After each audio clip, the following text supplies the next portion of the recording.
seem to really want to bring those creations to life. Doña Eulalia había vivido toda su vida en San Nicolás del Valle, un caserío olvidado entre cerros y sembradíos que parecían resistirse al paso del tiempo. Su casita estaba a menos de 50 metros del antiguo panteón, justo al final de la calle de tierra. Desde que era niña, escuchaba historias sobre el cementerio en la colina, pero siempre pensó que no eran más que cuentos para espantar a los más pequeños. Eso cambió una noche de invierno, cuando el viento dejó de ser viento y empezó a traer nombres. Nombres que ella conocía. A las 3 en punto de la madrugada, como un reloj maldito que nunca se atrasa, el aire se llenaba de un murmullo distinto. No era el lamento gastado de los que llevaban décadas bajo tierra. Era algo nuevo. Voces más jóvenes, más claras. Pedían ayuda, rogaban, llamaban por sus padres.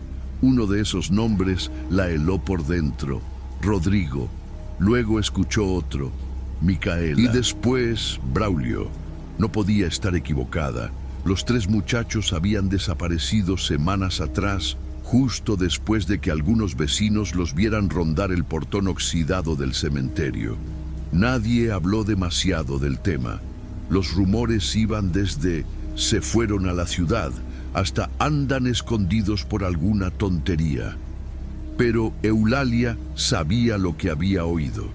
Y no era la primera vez. Lo que cambió fue la nitidez, el dolor en esas voces, como si se estuvieran deshaciendo por dentro. La mayoría del pueblo evitaba el tema. Preferían fingir que todo estaba bien, que las noches eran normales, que nadie oía nada. Pero ella sí oía. Cada noche el mismo clamor. A veces, uno más fuerte que los demás decía con desesperación: «Mamá, sácame de aquí». Y lo que más le dolía no era el contenido, sino el tono. No era un grito, era una súplica, como si quien lo dijera ya no tuviera esperanza. A pesar de que intentó contárselo a algunos conocidos, todos le respondían con esa sonrisa forzada que se le da a los ancianos cuando uno quiere cortar la conversación sin ser grosero. Tal vez fue un sueño, doña Eulalia. A lo mejor fue un gato o un zorro. Siempre las mismas excusas. Pero esa noche, mientras se sentaba en su mecedora con la taza de té de tila entre las manos temblorosas, entendió algo que le revolvió el estómago. Esas voces no eran ecos, no eran recuerdos. Estaban allí, eran presentes, vivas, y estaban pidiendo salir.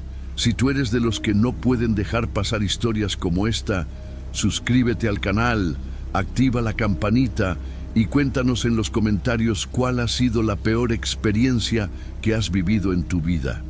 Porque lo que estás a punto de escuchar no es un cuento, es algo que aún está ocurriendo.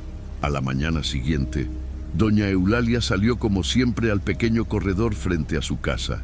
El sol aún no rompía del todo y el rocío cubría el campo con un velo de humedad espesa. Fue entonces cuando notó algo distinto.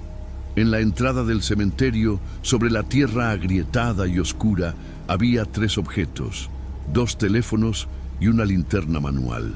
No parecían abandonados por accidente, estaban colocados con una intención inquietante, como si alguien los hubiera dejado ahí a propósito. Caminó con cuidado hasta ellos. Reconoció de inmediato los colores de las fundas, uno rojo, otro azul. La linterna aún tenía barro seco en el mango. Eran de los muchachos. No tenía dudas. La última vez que los vio fue al caer la tarde, bajando por la vereda con mochilas pequeñas, hablando entre ellos, ignorando por completo su mirada preocupada desde la ventana. Los recogió con delicadeza, temiendo romper algo más que plástico. Luego caminó directo al destacamento policial, donde el sargento Gómez, un hombre regordete con bigote cenizo y mirada esquiva, la escuchó sin mucho interés. Seguramente fueron a hacer una travesura y los dejaron ahí para asustar, murmuró mientras revisaba los dispositivos. Estaban apagados, sin batería. Intentó encenderlos, pero ninguno respondió. Están descargados, no hay nada más que hacer por ahora. Ese mismo día, el municipio organizó una búsqueda protocolar. Trajeron perros rastreadores desde el Paraíso del Sur, un pueblo a media hora en camioneta. Los animales olfatearon los teléfonos, caminaron hasta la reja del panteón y se detuvieron. No avanzaron ni un centímetro más. Empezaron a ladrar quedo, con las orejas hacia atrás y el cuerpo tenso, como si algo invisible los empujara desde adentro. Uno incluso gimió, retrocediendo sin necesidad de ser jalado. Ni el adiestrador pudo hacerlos avanzar. Los vecinos se acercaron a mirar desde lejos. Algunos cruzaban los brazos, otros hacían señales con los ojos, pero nadie decía mucho. Unos susurraban que los chicos se habían fugado, otros que todo era una broma. Pero en los ojos de Eulalia se veía otra cosa. Ella no hablaba, solo observaba el portón como si estuviera esperando que respirara. La policía, incapaz de explicar nada, decidió archivar temporalmente el caso. No había señales de entrada forzada, no había testigos, no había rastros.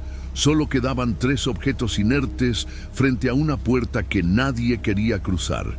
Y sin embargo, todas las noches, a la misma hora, las voces seguían, esta vez más claras, esta vez con más dolor. Lo que vas a descubrir a continuación cambia todo. No te vayas, quédate hasta el final, porque a veces los secretos más oscuros no están escondidos. Simplemente nadie quiere mirarlos. Braulio siempre había sido el que hablaba más fuerte. En el grupo, su voz se imponía casi por reflejo. Micaela, más callada, parecía ir detrás por inercia. Rodrigo, el de las ideas lógicas, era quien grababa todo y analizaba cada detalle como si el mundo necesitara explicaciones constantes. Los 3 eran inseparables, pero esa noche cada uno fue llevado por razones distintas. La idea de entrar al panteón no surgió de repente. Llevaban semanas bromeando con eso. Era el único sitio en San Nicolás del Valle donde aún parecía que algo podía pasar. El pueblo era demasiado pequeño para aventuras y demasiado viejo para sorpresas. Así que, una noche sin luna, con las nubes tapando incluso las luces más lejanas, decidieron hacerlo. No lo anunciaron. Solo se citaron en casa de Braulio con mochilas, linternas y celulares cargados. No querían pasar más de 15 minutos dentro. Solo grabar, revisar unas tumbas viejas, reír un poco y volver. Caminaron en silencio por la vereda que llevaba a la colina. Las piedras del camino crujían bajo sus pasos y el aire tenía ese frío seco que sube por los tobillos y se mete bajo la ropa. Cuando llegaron frente al portón, notaron algo que ninguno se atrevió a comentar. Ya estaba entreabierto, como si alguien lo hubiera dejado así, como si esperara. Rodrigo fue el primero en cruzar. Iluminó el sendero con su celular mientras filmaba. Micaela entró detrás, tragando saliva. Braulio lo hizo al final, bromeando en voz baja para romper la tensión. «Si nos pasa algo, que quede todo grabado», dijo. Nadie respondió. Dentro, la oscuridad era diferente. No era solo falta de luz. Era una sombra densa, antigua, que parecía estar pegada al suelo, a las paredes, a los huesos del aire. Las linternas iluminaban apenas unos pasos y lo que se veía era peor que lo que se imaginaba. Tumbas hundidas, cruces torcidas, tierra removida como si nunca hubiera asentado del todo. El silencio tampoco era normal. No era que no se oyera nada, era que lo que sí se oía no tenía origen claro. Un eco leve, sin dirección, como un zumbido sordo que se filtraba por dentro. Rodrigo comenzó a grabar en serio. Micaela caminaba despacio, con los ojos abiertos de par en par. Braulio pateaba ramas secas, tratando de parecer desinteresado. Pero algo en ellos ya había cambiado. No por lo que veían, sino por lo que no podían dejar de sentir. Que alguien más, o algo más, los estaba observando. A veces, lo que empieza como una broma se convierte en la última decisión que uno toma sin saberlo. Si conoces a alguien que también se atrevería a hacer algo así, comparte este video con esa persona. Tal vez después de esto lo piense 2 veces. Rodrigo fue el primero en separarse del grupo. No porque quisiera, sino porque algo lo atrajo hacia un rincón donde la vegetación parecía más espesa y el suelo más blando. Se detuvo frente a una lápida apenas visible, cubierta por musgo y raíces finas que la envolvían como dedos. Iluminó con la linterna, curioso. El mármol estaba cuarteado, húmedo por la condensación del aire, y casi toda la inscripción era ilegible, excepto por una línea. Allí, en el centro, estaba su nombre. No un nombre parecido, no una coincidencia. Su nombre completo, con los 2 apellidos y las letras en el orden exacto. Justo debajo, una fecha, 14 de octubre de 2024. La fecha del día en que estaban ahí. Rodrigo retrocedió un paso, como si la piedra hubiera respirado. Tragó saliva sin poder articular palabra. Su mente trataba de buscar explicaciones. Vandalismo, una broma pesada, coincidencia estadística. Pero ninguna encajaba. Las piernas le temblaron. El corazón empezó a golpearle el pecho como un tambor viejo. ¡Braulio! ¡Micaela!, gritó. La voz salió más débil de lo que pretendía. Ambos corrieron hasta donde estaba. Braulio enfocó la lápida con su linterna y se quedó en silencio. Micaela apenas logró balbucear un «no puede ser». Rodrigo respiraba entrecortado, con la mirada clavada en la inscripción. Braulio se acercó, agachándose para mirar más de cerca. Pasó el dedo por encima del nombre. No era pintura, era tallado en la piedra. No había señales de que fuera reciente. El desgaste del tiempo lo hacía parecer eterno. «Esto es imposible», murmuró Rodrigo. ¿Quién haría algo así? Nadie respondió, porque todos sabían que nadie lo había hecho, nadie que ellos conocieran, nadie con intención humana. Braulio intentó tranquilizarlo, le puso una mano en el hombro. «Debe ser una coincidencia, hay muchos Rodrigos». Pero antes de terminar la frase, se escuchó un crujido seco detrás de ellos. Los 3 se giraron al mismo tiempo, enfocando con sus luces. No había nadie. Solo una fila de tumbas viejas, una cruz caída y algo más. Un rastro de humedad que parecía salir desde el centro de la tierra. Los celulares comenzaron a fallar. Las pantallas parpadeaban. La batería bajaba sin explicación. Rodrigo sacó el suyo para tomar una foto, pero el flash no funcionó.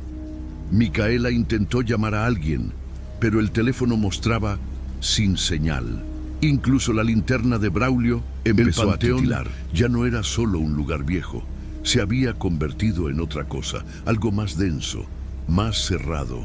Y el hallazgo de la lápida no fue el inicio, fue la confirmación de que habían sido llamados. A veces, una piedra con tu nombre no es un homenaje, es una advertencia. Si esto ya te tiene con el corazón en la garganta, deja un «estoy aquí» en los comentarios para saber que sigues con nosotros. Y porque lo peor aún no ha comenzado. Micaela había permanecido en silencio desde que vieron la lápida con el nombre de Rodrigo. Su rostro estaba más pálido que nunca. Los ojos abiertos, sin parpadear, fijos en un punto indefinido entre la niebla baja y las sombras que envolvían el panteón. No hablaba, no respondía, solo respiraba de manera superficial, como si el aire se hubiera vuelto espeso y su cuerpo no supiera cómo procesarlo. Fue entonces cuando la escuchó.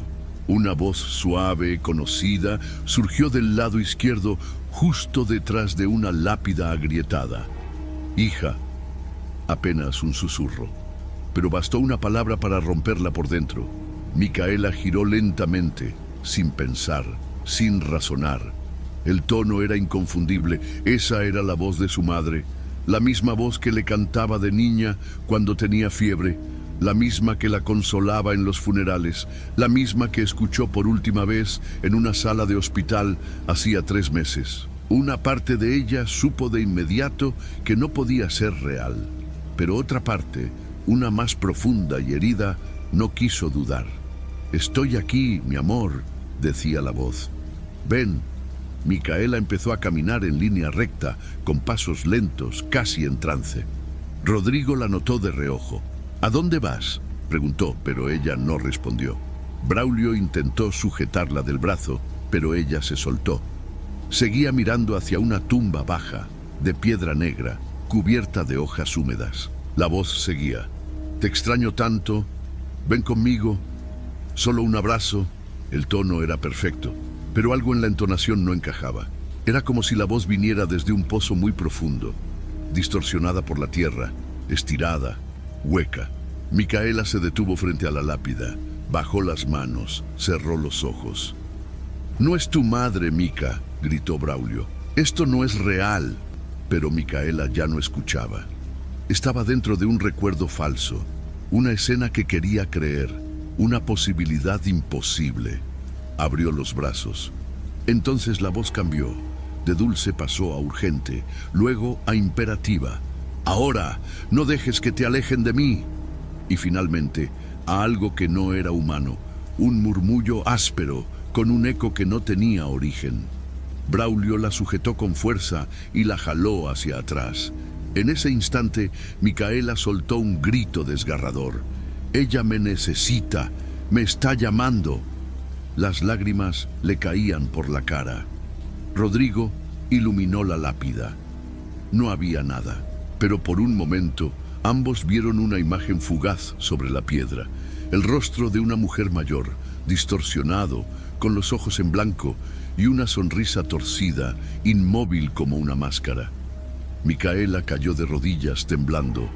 «No era ella, no era mi mamá», murmuró con los labios partidos. Esa voz había abierto su herida más profunda y la había arrastrado a una trampa hecha de recuerdos. En un lugar así, nada es más peligroso que el amor. Si alguna vez sentiste que algo te hablaba sin que hubiera nadie ahí, dale me gusta a este video. No estás solo y lo que viene es mucho más oscuro. Después del grito de Micaela, ninguno volvió a hablar durante un buen rato. El aire dentro del cementerio se volvió más espeso, más húmedo, como si respiraran a través de una tela mojada. Braulio la ayudó a levantarse del suelo, pero sus piernas no respondían. Rodrigo miraba en todas direcciones, girando sobre sí mismo, con la linterna apuntando a cada rincón, como si algo pudiera saltar de la oscuridad. «Tenemos que salir», dijo finalmente, con la voz baja y quebrada. Ninguno discutió. Braulio tomó a Micaela del brazo, Rodrigo lideró el camino. Volvieron sobre sus pasos, o al menos eso pensaban. El sendero que habían usado al entrar ya no estaba. O sí estaba, pero torcido. Las lápidas parecían en lugares distintos, las cruces inclinadas en otras direcciones, como si el cementerio hubiera reconfigurado su forma durante los últimos minutos. Caminaron hacia lo que creían era la salida, siguiendo un borde de tierra entre tumbas hasta encontrar una pared de ladrillos viejos que no recordaban haber visto. Retrocedieron y giraron por otro pasillo de nichos, pero cada intento los llevaba de nuevo al mismo sitio, la lápida con el nombre de Rodrigo. La encontraron 3 veces, exactamente igual, en la misma posición, con el mismo brillo de humedad sobre el mármol. Rodrigo perdió el control, empezó a correr, golpeando ramas, empujando arbustos secos. «No puede ser, no puede ser», gritaba. Micaela apenas podía mantenerse en pie. Braulio intentó calmarlo, pero también sentía que el lugar los estaba doblando por dentro, que jugaba con sus rutas, que los empujaba hacia donde no querían volver. La 4ª vez que llegaron a la lápida, Micaela se desplomó. No por el cansancio, sino por el miedo. Sus ojos se fijaron en una grieta que atravesaba la base de la piedra. Juraba que no estaba ahí antes. Dentro de la grieta se veía algo, no claramente, algo como una fibra, un cabello, una línea negra que palpitaba levemente, como si hubiera movimiento bajo la roca. «Esto no es un lugar», dijo Braulio, respirando con dificultad. «Es algo vivo, nos está tragando». Rodrigo, sudando, se apoyó en un muro bajo. «Nos está dirigiendo», murmuró. «No quiere que salgamos, quiere que regresemos a esta tumba, siempre a esta tumba». El suelo, aún húmedo, empezó a hundirse en algunos puntos. No eran terremotos, eran pulsos, como si el terreno latiera, y entonces el silencio. Ningún grillo, ningún viento, ningún sonido. Solo la certeza de que no importa cuántas veces intentaran huir, el lugar ya los conocía y no tenía intención de soltarlos. ¿Y tú? ¿Conoces a alguien que desafiaría un lugar así por pura curiosidad? Etiqueta a esa persona aquí abajo. Quizás, como estos tres, no sabría cuándo dejar de avanzar. El frío que se instaló entre los árboles del panteón no era natural. No era ese tipo de brisa nocturna que se cuela por la ropa. Era un descenso brusco de temperatura que parecía surgir desde abajo, desde las raíces, desde el mismo suelo húmedo y saturado que los obligaba a caminar despacio. Cada paso era más difícil, no por el terreno, sino por el peso invisible que sentían sobre el pecho. Rodrigo fue el primero en verlo, o al menos en notar que lo que tenía frente a él no era una sombra, porque no proyectaba oscuridad. Era, más bien, una ausencia de todo, un espacio sin forma, sin contorno, algo que estaba allí, quieto, inmóvil, entre las lápidas más viejas, y sin embargo no podía ser tocado con la mirada directamente. ¿Están viendo eso?, susurró. Braulio apuntó con la linterna. Nada, solo niebla y un poco de vegetación, pero Rodrigo no apartaba la vista. «Está ahí, lo juro, no sé qué es, pero no debería existir». En ese momento, Micaela gimió bajo. Sus piernas temblaban. A su alrededor, el aire vibraba como si alguien soplara apenas por detrás de su oreja. Dio un paso atrás. No quería mirar, pero algo la obligaba. Fue entonces cuando el objeto sin forma se movió. No caminó, no reptó, no voló. Solo cambió de lugar, como si el espacio donde estaba ya no le correspondiera. Lo que quedó tras de sí fue peor. Las hojas secas se tornaron negras. Las flores podridas se disolvieron. La piedra se agrietó en dirección opuesta. Un silencio más denso los rodeó, uno que hacía que hasta sus propias respiraciones sonaran ajenas. Rodrigo intentó grabarlo. Encendió el celular, pero la pantalla se congeló. Braulio dio un paso adelante, apuntando con la linterna, y fue cuando notó que donde pasaba eso, el vapor de su aliento desaparecía, como si el frío lo absorbiera todo. Micaela no podía más. Se cubrió los oídos, pero no había sonido, solo el peso, el mismo que uno siente antes de vomitar, antes de desmayarse, antes de gritar sin voz. Entonces la cosa volvió a moverse, esta vez rodeándolos. Braulio gritó: ¡corran!, pero sus piernas tardaron en reaccionar. Rodrigo, al intentar girarse, resbaló y cayó de rodillas. La linterna se le cayó de las manos. Cuando intentó recuperarla, la luz se apagó por completo. En la penumbra, algo pasó cerca. No lo tocó, pero lo sintió como si le hubieran metido hielo bajo la piel. Era real y estaba cerca, pero no tenía nombre, no tenía rostro, y lo más aterrador, no parecía tener prisa, como si supiera que ya no necesitaba cazarlos, solo esperar a que se rindieran. Hay cosas que no se ven con los ojos, sino con los huesos. ¿Lo has sentido alguna vez? Déjalo en los comentarios. Cuéntanos si alguna vez estuviste frente a algo que no sabías cómo explicar. Mientras la policía archivaba el caso y los vecinos volvían a fingir que nada había pasado, doña Eulalia no pudo dejar de escuchar. Todas las noches, puntualmente a las 3, las voces volvían. Ya no eran murmullos inciertos. Ahora eran súplicas completas, llenas de angustia.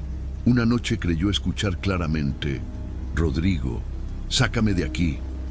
Los días siguientes los pasó en la vieja biblioteca municipal. Era un sitio polvoriento que apenas usaban los niños para colorear. Allí, Eulalia pidió acceso a los archivos antiguos, los libros de registros y los periódicos olvidados. No buscaba fantasmas, buscaba algo peor, una explicación. Entre actas de defunción, planos originales y crónicas de hace más de un siglo, empezó a atar cabos. Descubrió que antes de llamarse San Nicolás del Valle, el pueblo tenía otro nombre, Xotepetl, en lengua náhuatl, y que mucho antes de que se construyera el cementerio en esa colina, aquel terreno era considerado un punto de paso espiritual por las comunidades indígenas. No era un lugar cualquiera, era un sitio ceremonial. Se usaba para equilibrar energías, para cerrar ciclos. Era sagrado. Con la llegada de los colonos, ese conocimiento fue arrasado. Levantaron una pequeña capilla sobre la colina. Luego vinieron las primeras tumbas. Lo que antes era visto como un umbral entre mundos fue convertido en un campo santo, ignorando toda advertencia ancestral. Eulalia encontró un documento viejo, amarillento, escrito a mano por un misionero del siglo XIX. Decía que los rituales paganos habían cesado, pero que el suelo parecía resistirse, y que varios entierros habían tenido que repetirse porque los ataúdes amanecían desenterrados. Nadie quiso profundizar, y entonces el recuerdo del deslave volvió a su mente. Aquel derrumbe que años atrás había partido la colina en dos, dejando féretros expuestos y cadáveres esparcidos por la lluvia. La gente habló de un desastre natural, pero Eulalia lo vio diferente ahora. No fue solo un derrumbe, fue una ruptura. La tierra no solo se abrió físicamente, algo debajo también despertó. La entidad, porque ya no tenía dudas de que lo era, no era un espíritu, no era un alma, era una fuerza primitiva, conectada con el lugar desde mucho antes. Al ser profanada primero, se aletargó. Luego, tras el colapso del terreno, encontró una grieta por donde manifestarse. No atacaba, no perseguía, esperaba, se alimentaba del dolor, del duelo, del miedo. Y los jóvenes, con sus heridas abiertas, con su incredulidad, eran el festín perfecto. Eulalia cerró el último libro con las manos temblorosas. Ya no era una sospecha. Lo que atrapó a Braulio, Micaela y Rodrigo no era una leyenda, era una consecuencia. Hay secretos que no están escondidos, están ignorados. Si esta revelación te estremeció, comparte este video con alguien que siempre dice que esas cosas no existen. Tal vez cambie de opinión. La noticia de que los perros se negaron a entrar al cementerio se esparció rápido por San Nicolás del Valle. Al principio como un chisme más, de esos que se cuentan en la carnicería o en la fila del pan. Pero después, cuando algunos vecinos comenzaron a admitir en voz baja que también habían escuchado gritos, algo cambió. El miedo dejó de ser un tema de doña Eulalia. Ahora se sentía en el aire, en las calles vacías después del atardecer, en las ventanas cerradas sin explicación. Fue en una reunión improvisada en la casa comunal donde se tomó la decisión. Una mujer, con los ojos enrojecidos, dijo que su hija pequeña se despertaba a las 3 todas las noches llorando, diciendo que un joven la llamaba desde el otro lado del cerro. Un hombre mayor confesó que desde su ventana había visto luces extrañas entre las tumbas. Nadie se rió, nadie dudó. Ya no había espacio para la negación. La propuesta fue simple: levantar un muro alrededor del cementerio. No uno simbólico, como los que ya existían, sino uno alto, grueso, de bloques reforzados. Lo construirían entre todos, por turnos, sin ayuda del municipio. No querían que nadie más entrara, ni por valentía, ni por curiosidad, ni por accidente. Durante semanas se escuchó en el pueblo el eco de martillos, palas y mezcladoras. El polvo cubría la calle principal. Hombres y mujeres trabajaban en silencio, no hablaban de los motivos, solo querían terminar. El miedo no une, aprieta, y eso bastaba. Eulalia observaba todo desde su ventana. Sabía que el muro no iba a resolver nada, pero no lo dijo. ¿Para qué? La gente necesitaba creer que podía hacer algo. Cuando finalmente colocaron el último bloque, algo extraño ocurrió. Esa noche, por primera vez, el silencio se mantuvo. A las 3 de la mañana no se escuchó ningún grito, solo viento, una brisa leve que movía las hojas secas del suelo. La calma duró exactamente 2 noches. A la tercera, el sonido regresó, pero diferente, más apagado, como si el muro solo hubiese hecho que los gritos rebotaran hacia adentro antes de filtrarse por las rendijas. Ahora no eran lamentos vagos, eran frases completas, voces identificables. «Sácame de aquí», decía una. «No debimos entrar», gritaba otra. «Me están comiendo por dentro», se escuchó después. Algunos vecinos intentaron ignorarlo. Subieron el volumen de la televisión, se pusieron tapones en los oídos, pero sabían que el sonido estaba ahí, más bajo, más espeso, más real, como si viniera desde las entrañas de la colina. El muro se volvió un símbolo, no de protección, sino de resignación. Ya no era un límite físico, era una frontera entre dos verdades, la que se contaba y la que nadie quería decir. ¿Y tú? ¿Crees que una pared puede detener lo que no se ve? Escribe en los comentarios tu respuesta. Queremos saber cuántos aún creen que pueden encerrar el miedo. La madrugada en que no se escuchó nada, ni un suspiro, fue la peor de todas. Doña Eulalia se levantó a las 3 en punto, como lo hacía desde hacía meses. Sentada en su silla de madera, con la taza de té enfriándose entre sus manos, esperó los gritos, los nombres, las súplicas, pero lo único que llegó fue un silencio espeso. No era calma, era otra cosa, una ausencia absoluta, como si incluso el sonido hubiera decidido no entrar. Las noches siguientes fueron iguales, nada, y eso, para ella, no era alivio, era confirmación. Algo había cambiado, no para bien.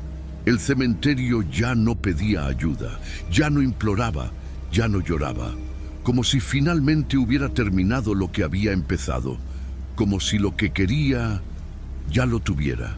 Algunas mañanas, Eulalia salía y caminaba hasta la parte trasera del muro. Tocaba los bloques fríos, colocaba el oído contra el cemento. A veces le parecía escuchar algo, no palabras, no gritos, un murmullo bajo, una vibración en el concreto, como si algo respirara del otro lado, lento, constante. Una noche no pudo más. Encendió una vela, envolvió su chal sobre los hombros y cruzó la calle en silencio. Sabía que nadie la vería. Todos dormían. Se paró frente al portón sellado, el que alguna vez estuvo abierto, y allí estaban los 2 celulares y la linterna cubiertos de polvo, exactamente en el mismo lugar. Nunca se los llevaron, nunca intentaron analizarlos.